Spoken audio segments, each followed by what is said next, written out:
one perfect map.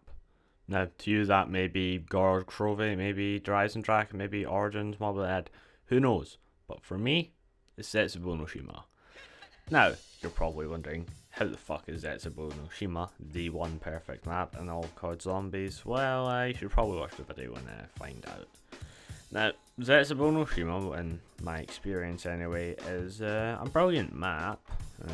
At launch, like many others, I despised the map, but every good relationship is built upon a foundation of hate. Don't know who said that, I probably just made that up, but still, it kind of applies to logic here. I disliked Zetsubo, now it's my favourite map, or the perfect map. But yeah, it's just all around really, really good map. So, my first sort of encounters with Zetsubo were on the 19th of May 2016, I believe. I know that it was the 19th of May because I was super hyped for Zetsubo coming out and I've got it in my calendar still. So, yeah. Because I was on Xbox at the time, so I got it a month late. However, I'd seen many people, they said there's kind of mixed opinions, so I was quite excited to try it out and play it for myself. I played it and I did not like it. The map felt too big, too clunky. It was very expensive. I'd seen a couple rant videos on it, and I'd known from PlayStation players that it was very glitchy, even though I'd never encountered any of these glitches because they'd mainly been patched out by the time that I actually got to playing the map. I did get the KT4, I did play it enough to get the KT4, quite liked that. And then I kind of just stopped playing it for quite a while until I went back and did all the Easter eggs on Xbox, and then when I played Zetsubo no Shima, I was like, damn, this is actually good. So then I bought it on PlayStation to play a little bit more, did a couple live streams on it, and yeah, the rest is history. So that's my sort of experience with Zetsubo no Shima. But now, let's get into what makes this map perfect. Now, take any map you want, Origins, Mob of the Dead, whatever you want.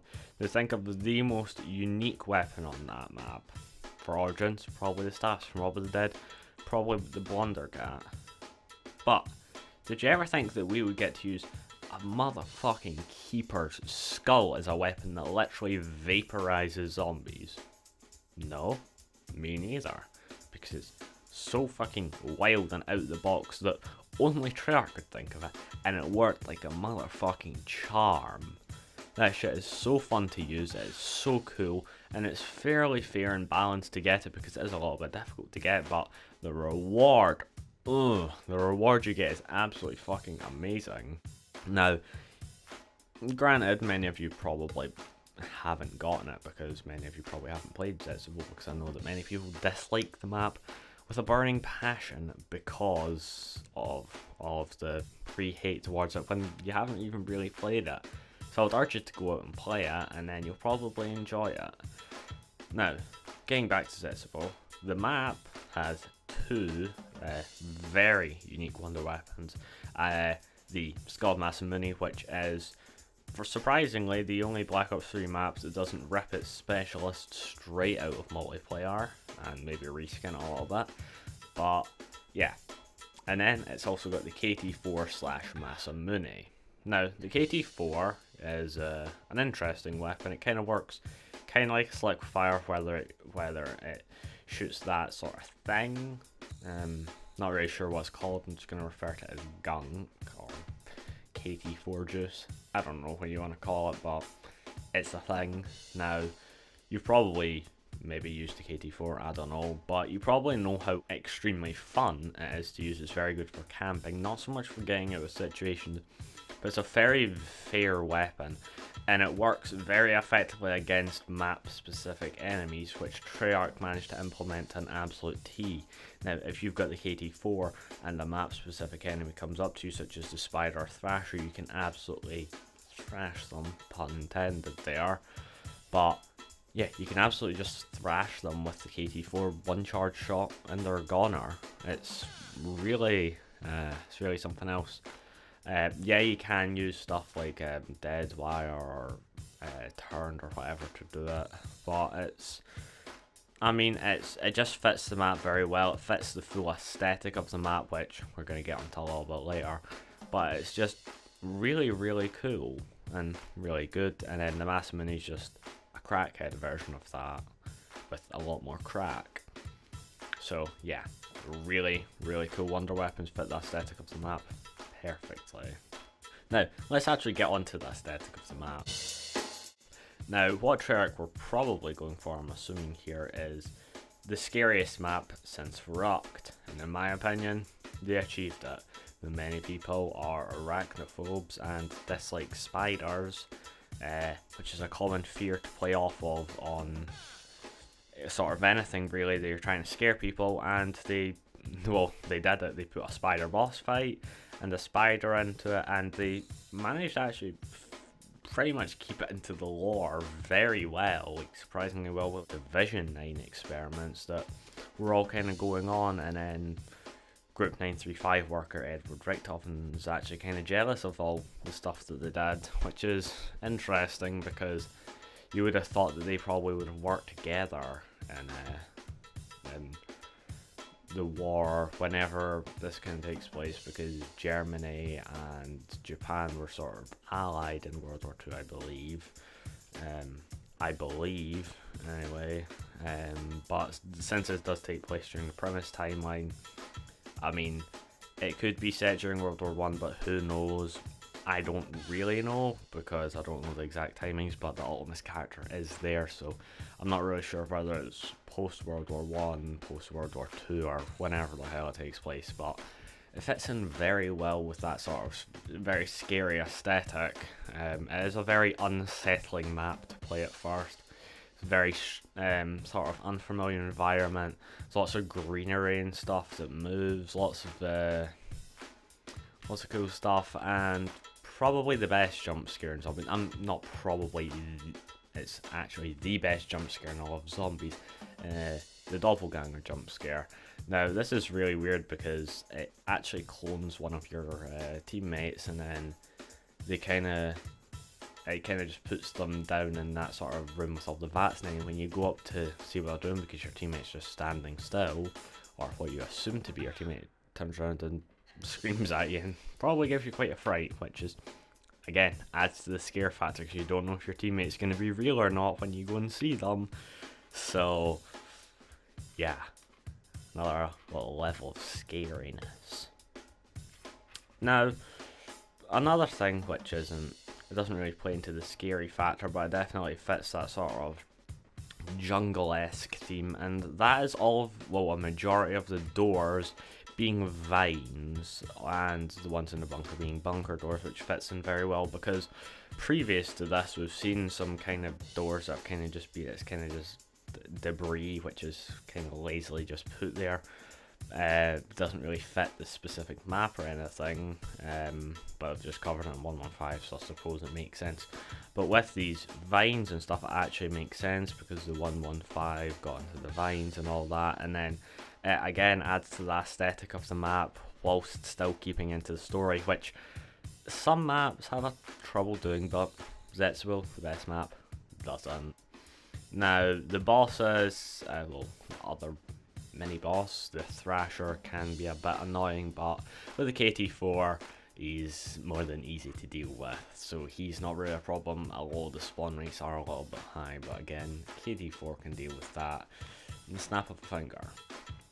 Now that we've gone over the atmosphere, my first experience with it, I'm going to go over some of the special enemies. Now, Zetsubo is home to a variety of special enemies. Some may be considered special enemies, some may not be considered special enemies.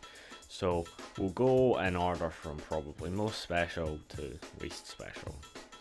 So the most special is the spider boss fight. For the first time we've had a boss fight that isn't actually for the Easter egg, it's to get Widow's Wine, which is very cool. It's a massive ass spider, got fairly unique attacks, but it's not the hardest thing in the world to actually deal with. So that is pretty good. However, if you do go in unprepared, you're probably not going to come out at all, really. But yeah, it looks really creepy, and again, it just adds to that sort of atmospheric sort of spookiness, I suppose you could say. Now, the smaller variant of the spider is just the regular spider, or the 115 spider, and it's almost a sort of parasite-like enemy, where it's that small sort of enemy that's annoying, can't really do a lot of damage, but can move fast and attack. It cannot fly, which is good, I suppose. Flying spiders would be a little bit too much. And then again, it's kind of just a basic enemy. You just kind of shoot it and then it goes, but there is another little side Easter eggs that you can do with them, which we'll get into later. Now, the next one is the Thrasher, which can just spawn in naturally, or they can spawn in because a zombie has been near a spore that has recently burst, or a spore that's about to burst and it bursts onto the zombie, who then get wrapped up into the vines and pulled into the ground, and then they come out as a Thrasher covered in vines and spores, and then the player needs to kill them because they can deal quite a fair bit of damage, so best to keep your distance there. Now let's get into some of these cool little side Easter eggs and sort of stuff like that. So the one that I was going on earlier about with the spiders is you can literally be a spider. No, not that type of spider. Yes, that type of spider. Now, to do this, you just need to get the skull, shine it at a spider, and then take it round to get it to drink, and then put it in the area that you put the spider in to get the KT4 thing, and then suck up the juice a couple rounds later. But you do need to fight a crackhead spider round, and then you can literally become a spider for a bit, which is pretty cool. Now, like other maps where there is a reward based system for digging things, planting things, doing all of that, you get the planting system and farming system in this map, that's Tsushima, and you can actually upgrade your regular bucket into a golden bucket, which is pretty cool. I'm not really going to delve on how to do that because that can be a little bit boring. You can also get a friendly Thrasher, which is pretty cool, and you don't need to use gobblegums or anything to get it. Completely natural. Again, another really cool Easter egg which adds to the gameplay, which is, again, really fun.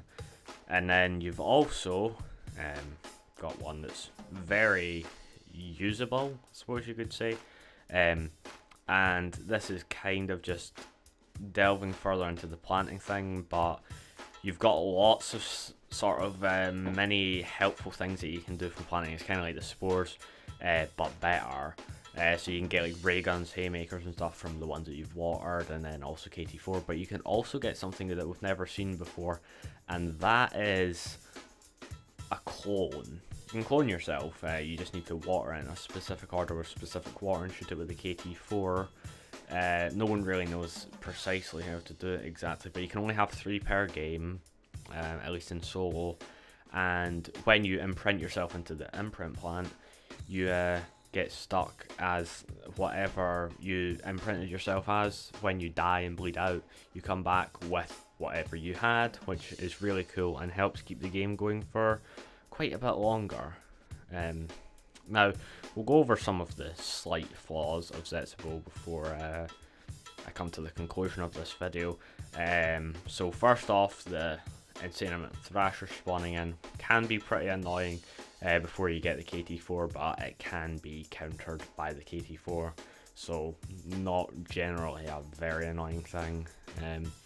Another thing, spiders being able to hit you with ranged attacks, again, not the worst thing because you can just take them out with a regular gun or something, but it can be pretty frustrating when you're trying to train and you just keep on hearing it, meh, meh. And then that was more of a cat, but a spider noise, and then you just get shot with some web. I was going to say something else, you probably know what I was going to say. And then you've also got the spores, but again, that can be counteracted by the gas masks, so that I'm fine with that. And also another thing with those spores is you can get a speed boost by shooting it with the KT4. Pretty cool. But yeah, that's all the sort of bad things about Zetsubo, which can all be counteracted. I suppose the points required to open the map is kind of a thing, but you can earn points very easily early game on BO3 without gobblegums. You just gotta play your cards right. So again, not another really annoying thing for me. And yeah, so in conclusion, I enjoy Zetsubo. I didn't used to enjoy. There's nothing that is bad about the map that cannot be counteracted by something else. So that is why Zetsubo no Shima is the one perfect map in Call of Duty Zombies. Now, I don't know if this opinion will change with time, as it has previously, or if it will stay the same, but at this current moment of time, Zetsubo no Shima is my favourite map, and it is, in my opinion, the one perfect map in Call of Duty Zombies. Now, if you did enjoy this video, make sure to leave a like and subscribe. This video did take quite a while to make, so I would appreciate any feedback on it and all that stuff, as I have been working on this for quite a while. Yeah. Thank you for watching. This has been Jumping Robot. Goodbye.